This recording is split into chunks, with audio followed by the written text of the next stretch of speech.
El año pasado lo terminamos recordando mucho acerca de las promesas del Señor. Creo que fueron 2 meses casi que estuvimos recordando mucho acerca de eso, las promesas del Señor, las promesas del Señor, las promesas del Señor, las promesas del Señor.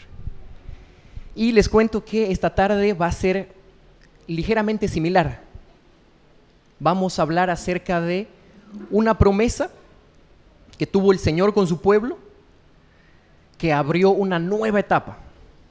Una promesa que tuvo el Señor con su pueblo, que significó la entrada a un lugar, la entrada a algo que ellos habían estado esperando mucho. Esto está en Josué 3, así que vámonos por favor a Josué 3.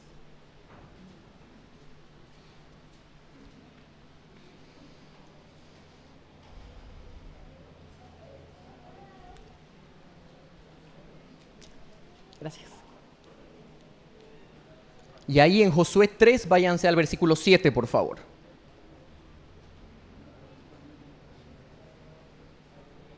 Y mientras se encuentran el 7, yo les voy contando un poquito. Estaban terminando 40 años que el pueblo del Señor había estado vagando en una situación, en un lugar muy difícil. Habían estado por mucho tiempo perdidos, porque cuando escucharon al Señor, pusieron peros al obedecerle. Cuando escucharon lo que el Señor quería hacer con ellos, dijeron, ay, parece muy complicado. Entonces el Señor los llevó de la mano para, a través de la dificultad, mostrarles quién era Él.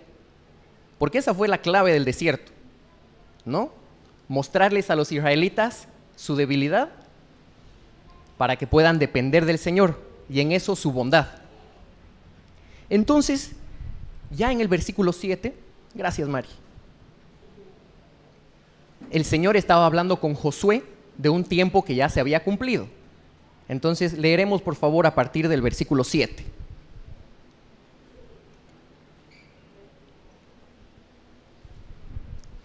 Comienza. Josué 3:7. El Señor le dijo a Josué, a partir de hoy empezaré a convertirte en un gran líder a los ojos de todos los israelitas. Sabrán que yo estoy contigo tal como estuve con Moisés. Dales la siguiente orden a los sacerdotes que llevan el arca del pacto. Cuando lleguen a la orilla del río Jordán, den unos cuantos pasos dentro del río y deténganse allí. En el 9. Entonces Josué les dijo a los israelitas, vengan y escuchen lo que dice el Señor, su Dios. Hoy sabrán que el Dios viviente está entre ustedes. Sin lugar a dudas, Él expulsará a los cananeos, a los hititas, a los heveos, a los fereceos, a los gergeseos, a los amorreos, a los jebuseos, delante de ustedes. Miren, el arca del pacto, que pertenece al Señor de toda la tierra, los guiará al cruzar el río Jordán. Elijan ahora a 12 hombres de las tribus de Israel, uno de cada tribu. Los sacerdotes llevarán el arca del Señor, el Señor de toda la tierra. Y aquí la promesa. En cuanto sus pies toquen el agua, la corriente del agua se detendrá río arriba, y el río se levantará como un muro. Entonces los israelitas salieron del campamento para cruzar el Jordán, y los sacerdotes que llevaban el arca del pacto iban delante de ellos. Era la temporada de cosecha, y el Jordán desbordaba su cauce.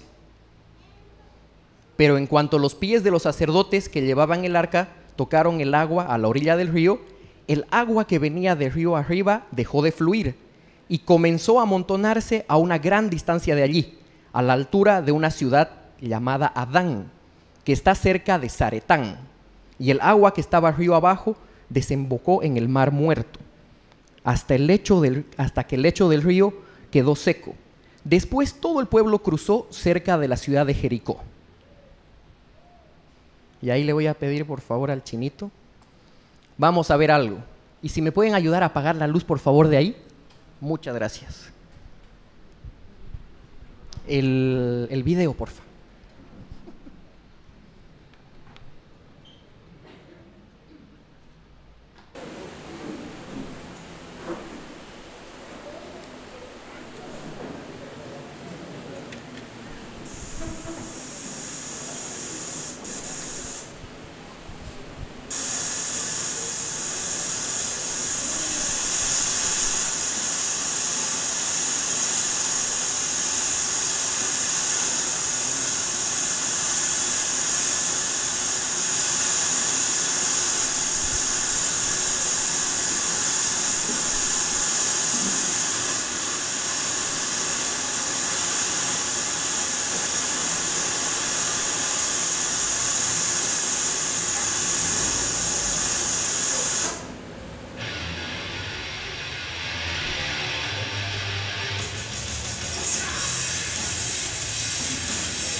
Gracias. Si me pueden ayudar con la luz, por favor, nuevamente.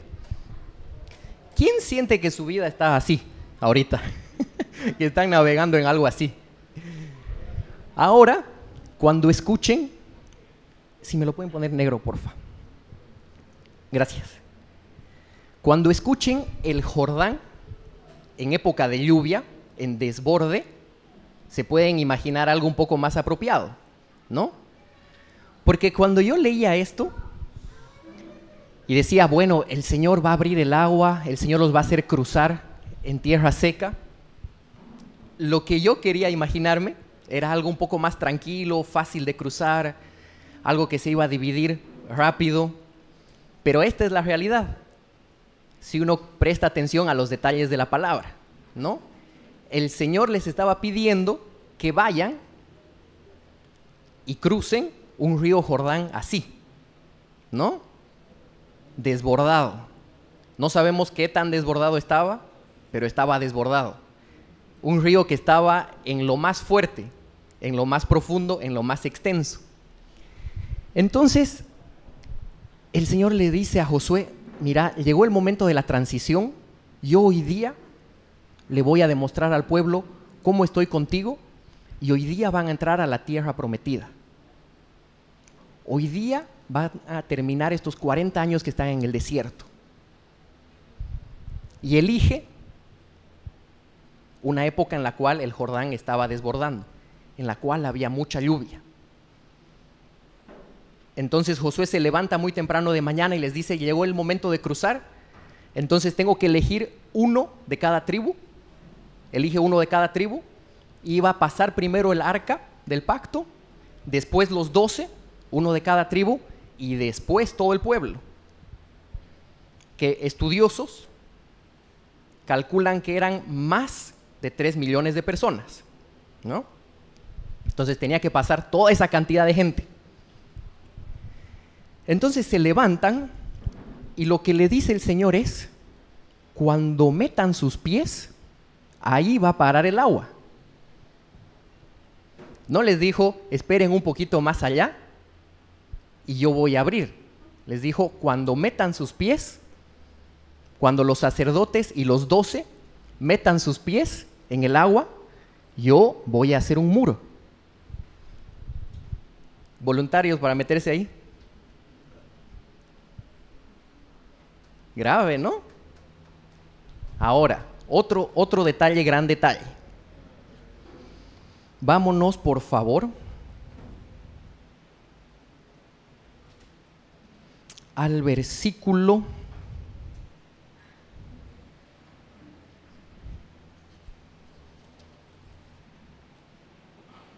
16. El agua que venía río arriba dejó de fluir y comenzó a amontonarse a una gran distancia de allí, a la altura de una ciudad llamada Adán, que está cerca de Zaretán. Y el agua que estaba río abajo desembocó en el mar muerto hasta que el lecho del río se quedó seco. Y les cuento que cuando yo era niño, me parecía aburrido y me daba mucha curiosidad, ¿por qué tantos nombres? ¿Por qué tantas genealogías? ¿Por qué tantos años? ¿Por qué tanto detalle? Y luego ya creciendo y prestando atención a los detalles, encontré mucha riqueza en lo que el Señor quiere decir. Entonces yo les quiero compartir algo que encontré estudiando acerca de esto. Y ahí pónmelo el mapa, por favor, Chinito.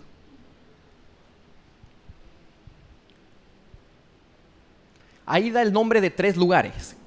El agua paró cerca de un poblado que se llamaba Adán.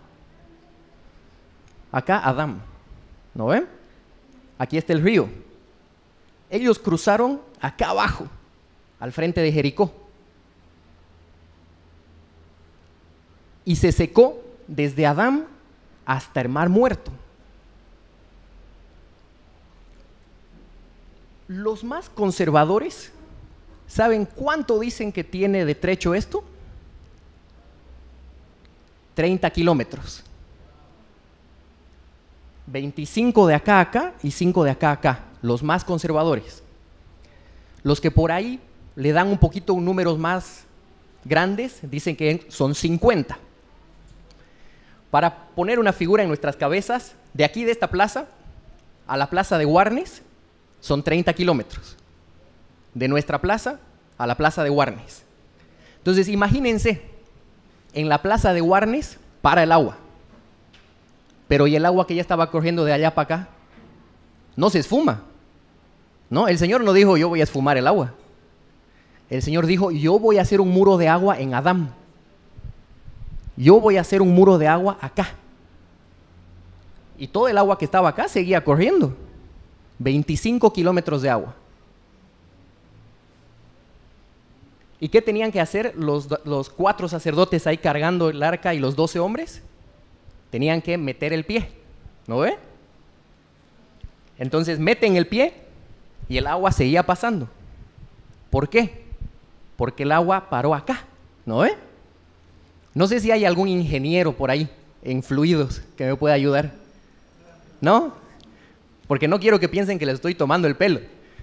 Pero el agua más rápida del mundo, según Wikipedia, viaja a 30 kilómetros por hora en un río.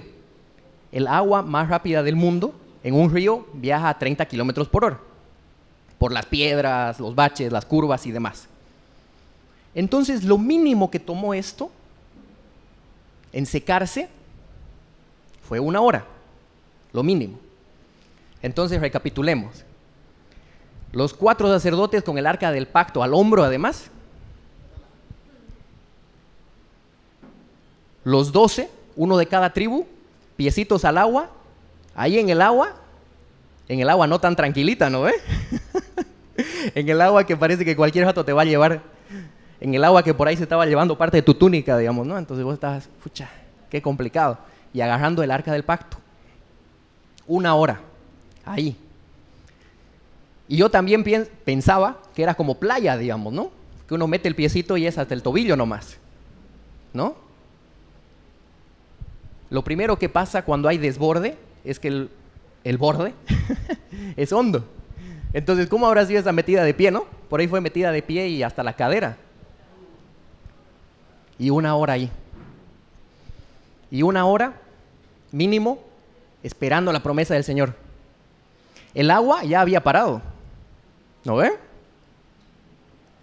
Porque la palabra dice, otra vez, el versículo 15, pero en cuanto los pies de los sacerdotes que llevaban el arca tocaron a la orilla del río, cuando tocaron, el agua que venía de río arriba dejó de fluir. La promesa del Señor se cumplió. Ellos metieron el pie, confiaron en el Señor, pese a que el río estaba como lo vieron, metieron el pie y el agua paró. Pero los efectos tardaron todavía, por lo menos 1 hora. Yo me puse en los zapatos de estos 12 hombres, de estos 4 sacerdotes, y me puse a pensar como yo pienso. Entonces comencé a dudar y comencé a decir, ¿será que escuché bien al Señor? ¿Será que el Señor se equivoqué? ¿Será que el agua va a parar? ¿O mejor me salgo y espero allá afuera? Porque creo que me voy a resfriar si estoy mucho rato aquí con los pies en el agua. Y ya me está por tumbar esta cosa. Y oye, este Josué, ¿será que le hacemos caso? Con Moisés nos iba mejor. Moisés metía su palo y ¡pum! Se abría de golpe, como en el mar. ¿No ve? Porque eso pasó. ¿Será que el Señor va a cumplir su promesa? Porque parece muy difícil. Entonces todas estas preguntas comenzaron a surgir en mi cabeza, en los zapatos, en esos zapatos mojados, ¿no? Que estaban en el río.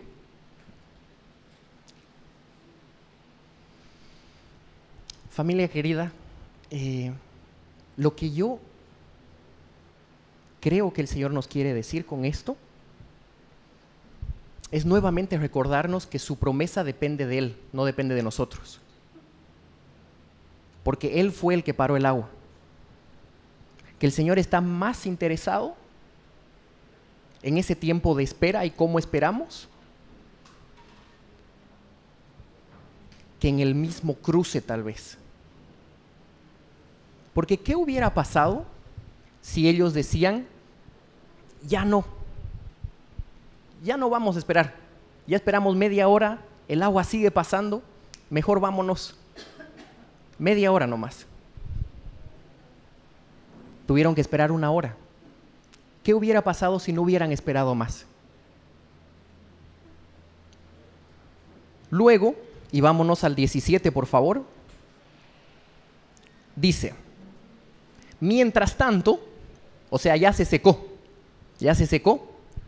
Se secó desde la guardia hasta acá, la plaza, se secó, no había agua y ya estaba pasando la gente. Y poquita gente era, ¿no? Solo menciona de una tribu más adelante, los guerreros, ni siquiera todos, o sea, de los hombres, los guerreros. Y solo los guerreros, hombres de una tribu, eran 40,000. Como les digo, los expertos, los que calcularon, dicen que mínimo 3 millones de personas. O sea, más gente de toda la gente que hay en Santa Cruz. Entonces estaban pasando. Mientras tanto, los sacerdotes que llevaban el arca del pacto del Señor se quedaron parados en tierra seca, en medio del lecho, mientras el pueblo pasaba frente a ellos. Los sacerdotes esperaron allí hasta que toda la nación de Israel terminó de cruzar el Jordán por tierra seca. Entonces estaban con el arca, ahí, 4. Y los por lo menos 3 millones de personas pasando y pasando y pasando y pasando y pasando y pasando y pasando. El arca, hay todo un detalle, ¿no ve? De las placas de oro, del tamaño de los querubines, de cuánto el grosor. Entonces no faltó el físico-químico que calculó el peso. Lo mínimo que pesaba el arca eran 83 kilos. 83 kilos, si eran 4 hombres, 21 kilos cada uno. Pero es 21 kilos aquí al hombro, pues, ¿no? ¿Cuánto tiempo? Harto tiempo, ¿no? Para que pase todo ese gentío, harto tiempo. Y luego, cuando terminaban de cruzar, el Señor les había dicho, y van a ver cómo yo voy a echar ahí a los jebuseos, heteos, fereceos y todos esos difíciles de pronunciar. Pero no cruzaron y el Señor los hizo desaparecer. Fue a pelear y a pelear y a pelear, porque el Señor quería sacarlos por medio de los israelitas. Quería que lo conozcan en medio de la batalla, en depender de Él. Entonces para mí fue inevitable decir, Señor, ¿por qué no en época de sequía? ¿Por qué no cuando no llueve? ¿Por qué no a una tierra prometida vacía? ¿Por qué no algo más fácil? Y de tapa a tapa de Génesis, Apocalipsis están los motivos. Porque nuestro corazón humano tiende a olvidarse del Señor. Porque no lo podemos conocer como lo conocemos en la dificultad. Porque no podemos depender de Él como cuando llueve. Porque no nos agarramos de su mano y estamos arrodillados escuchando lo que Él tiene para decir. Como cuando parece que sigue pasando el agua y su promesa no se cumple. Pero ya se cumplió. Porque depende del Señor.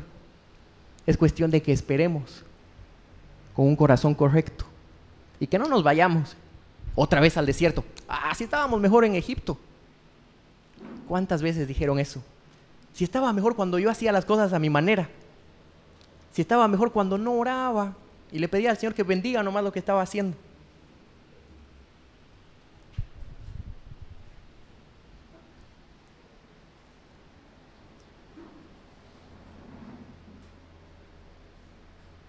¿Qué creen que significa la tierra prometida, familia querida? Porque fue algo que yo también me pregunté. ¿Qué es la tierra prometida? Y por ahí uno comienza a pensar, yo comencé a pensar en medible, pues, ¿no? Es A, B, C, D. Es tener esto, lo otro, lo demás acá. ¿Qué es la tierra prometida? Y otra vez vuelvo. ¿Cuál es nuestra actitud en la espera? Cuando estamos con el agua hasta la rodilla. Por la promesa del Señor. Y hay muchas descripciones de la tierra prometida, agua y miel y ríos que fluyen y hermoso. Y estamos concentrados en todo eso. Familia bella y hermosa, la tierra prometida y lo que simbolizaba en ese entonces es lo que dice Juan cuando dice que conocer a Jesús es la vida eterna. La tierra prometida era que ellos sean el pueblo de Dios y Dios sea su Dios. Eso simbolizaba. Simbolizaba una relación con Dios. Simbolizaba lo que tenemos ahora nosotros gracias a Jesucristo, a su muerte y a su resurrección. El poder relacionarnos con Dios por Jesús, porque Él murió y porque Él venció. Y esta promesa, porque es espectacular la promesa. Yo quisiera ver eso. Imagínense un muro de agua buenísimo. Uno dice, si yo vería un muro de agua, no, pues yo le creo al Señor siempre. Nunca dejo de creer, creo para siempre. Ese no era el punto. El punto era conocer al Señor.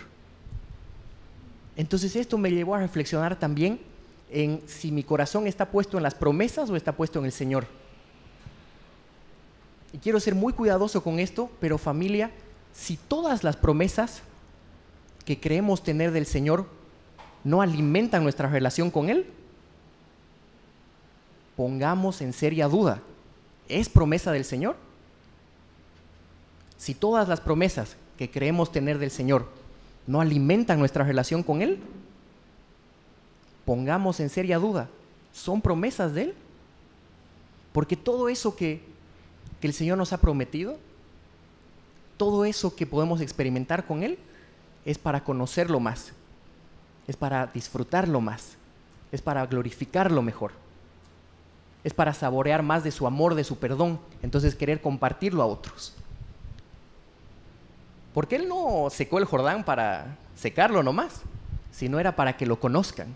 Porque eso dijo, ¿no ve? Para que sepan que yo soy Dios y vivo entre ustedes. Para que sepan que yo soy Dios de todo y que yo te voy a acompañar a vos. ¿Estamos viendo bien?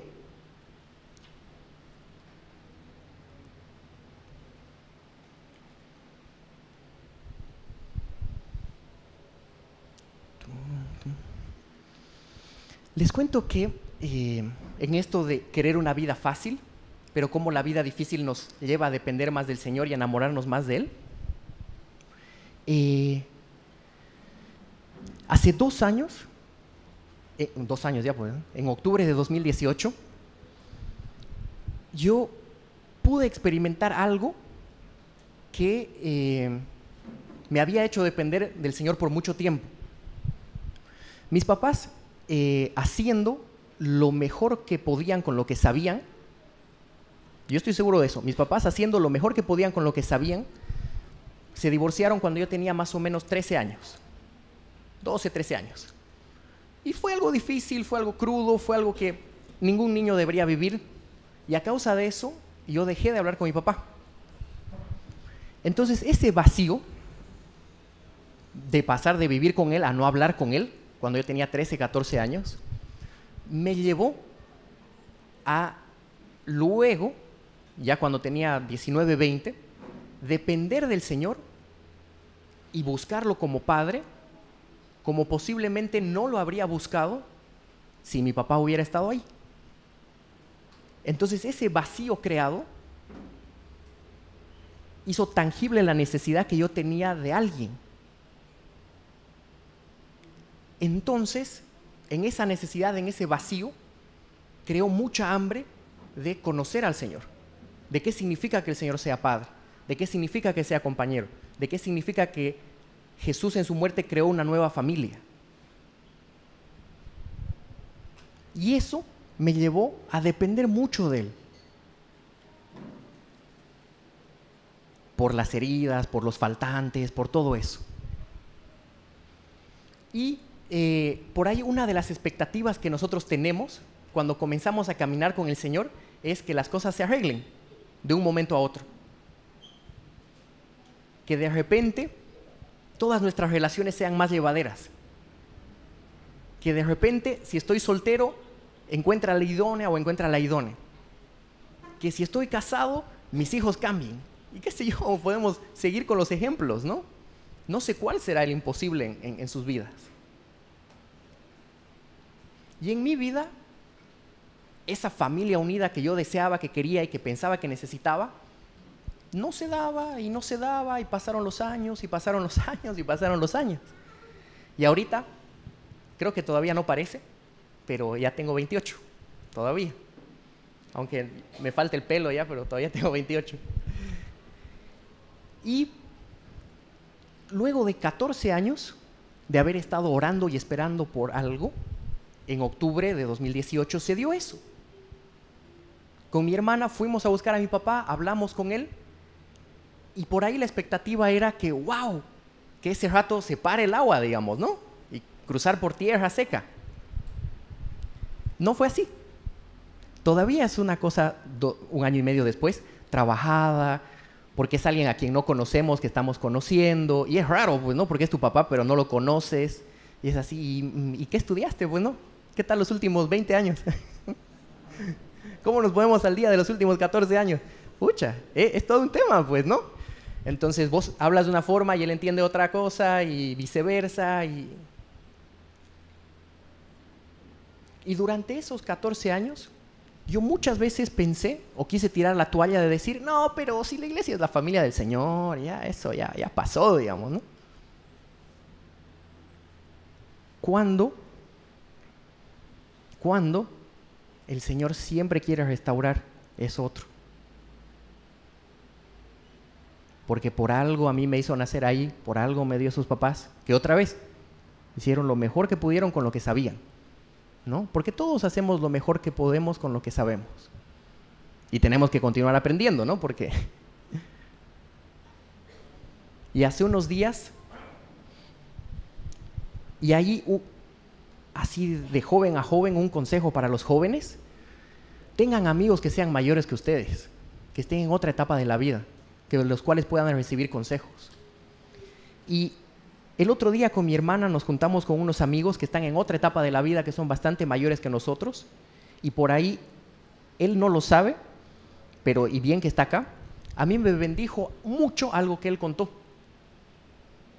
que él estuvo 30 años esperando que pase algo. 30 años, 3-0. Así, eso es calibre bíblico, digamos, ¿no? Así 40 años del desierto, 30 años. Y lo que eso produjo en su carácter, se los dedico. Se los dedico. Porque es dependencia del Señor, es humildad, es generosidad, es mucho del carácter de Jesucristo. Entonces ahí ya no tuvo que ver con la promesa, tuvo que ver con la tierra prometida. ¿Se acuerdan lo que era la tierra prometida? Conocer más al Señor, la relación con el Señor, glorificarlo, depender de Él, ser como Él. No es bendición económica, no es matrimonio, no es hijos. Todo eso es muy bueno, pero tiene que ser la yapa, el aumentado. Todo eso es la yapa, es el aumentado. ¿Me dejo entender, familia? Sí, se está. ¿Qué les está prometiendo el Señor? ¿Dónde están sus pies? ¿Cómo va ese río?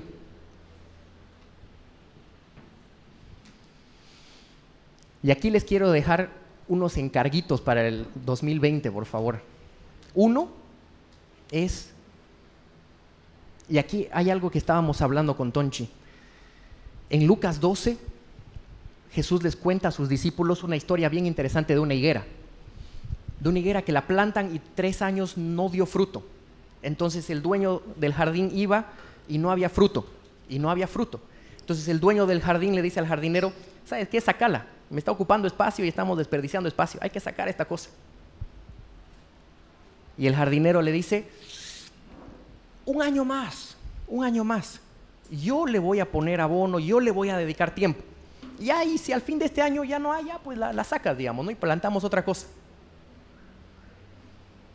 Yo no sé quién ha terminado así el 2019. Diciendo así, pucha, yo ya creo que ya no doy para el Señor. Ya ha pasado demasiado tiempo, me he equivocado demasiado, mi carácter no cambia, esta cosa parece más lejos, no más cerca. Familia querida, si estamos acá es porque el Señor va a dar más tiempo y más abono a nuestras vidas. Si estamos acá con ese grano de fe que nos trajo, es porque no nos ha sacado de su jardín, porque no nos ha botado al fuego, porque no estamos teniendo la promesa de los incrédulos, sino porque este año va a haber más tiempo, más cuidado. Aprovecharemos eso, por favor. Esa misericordia que no podemos ganar por obras, recibimos como regalo de la gracia. Entonces yo no sé cuáles serán esas áreas o será su vida completa, pero aprovecharemos ese tiempo, esa gracia extra del Señor.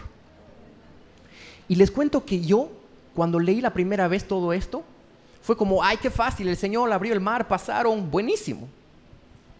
Y yo cuando lo veía en mi vida, yo decía, pero hay muchas cosas que tardan mucho tiempo. Hay muchas aguas que son muy turbulentas. Pero fue cuando comencé a estudiar la distancia, el tiempo, cuánto pesa la cosa y el agua, y así se desborda el Jordán. Muchas cosas en mi vida tuvieron más sentido. Porque yo soy bien perfeccionista. Quiero una vida así, lineal, sin suciedad, sin polvito. Quiero una vida irreal, esa es la palabra. Entonces cuando no se daba la vida perfecta, yo me frustraba. ¿Y qué era lo primero que pensaba? Ay, me falta fe. Ay, no estoy escuchando bien al Señor. Ay, tengo que amar más. Ay, tengo que trabajar más. Ay, tengo que servir más. Burreras. Con mucho cariño. No va por ahí. No va por ahí. Tenemos que estudiar la palabra para escuchar al Señor. No para volvernos más cabezones. Y tenemos que prestar atención a los detalles. Y sinceramente nos quejamos mucho de la tecnología. ¿Por qué no la usamos? Yo no estudio nada de teología ni de estas cosas. Pero el internet, libros, hay mucha gente que sí ha estudiado y que podemos utilizar su conocimiento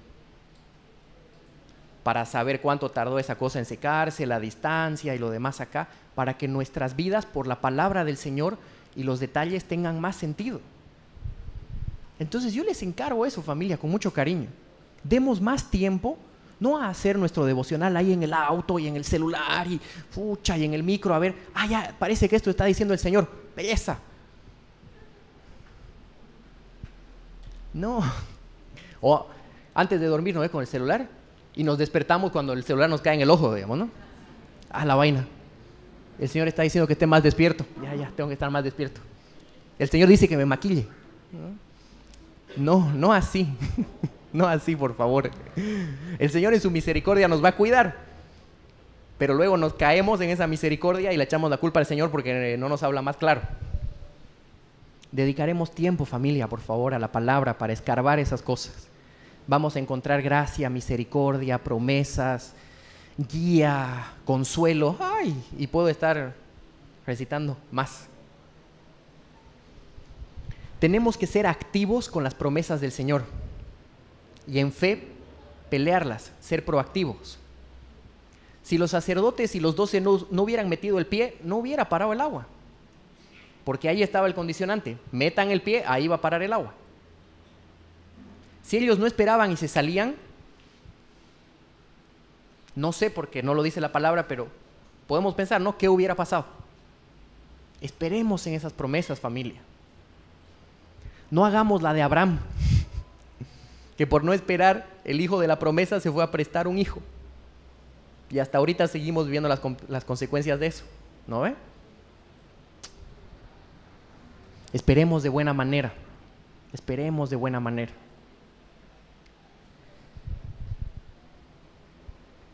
Y qué bien que hoy día vamos a compartir el pan y el vino, porque otra vez, la tierra prometida es la relación con Dios que solo podemos por Jesús.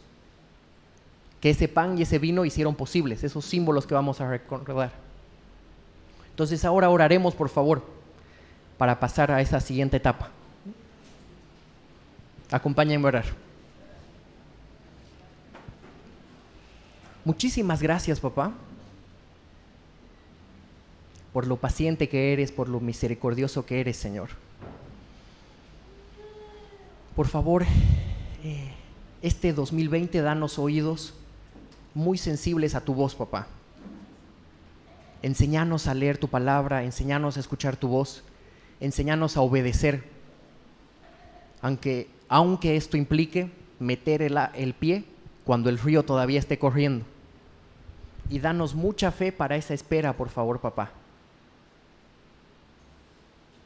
Cuando tú ya hiciste algo, cuando ya comenzaste lo nuevo, aunque no lo veamos, enséñanos a esperarlo con un corazón que vea más allá, que te vea a ti. Y por esperarte a ti, espere con amor y con esperanza, Señor. Muchísimas gracias porque nos podemos reunir acá y libremente, Señor. Gracias, papito. Dependemos de ti, te necesitamos, te amamos, Señor. Gracias también por lo que vamos a recordar ahora en el pan y el vino, papá. En el nombre de Jesús, amén.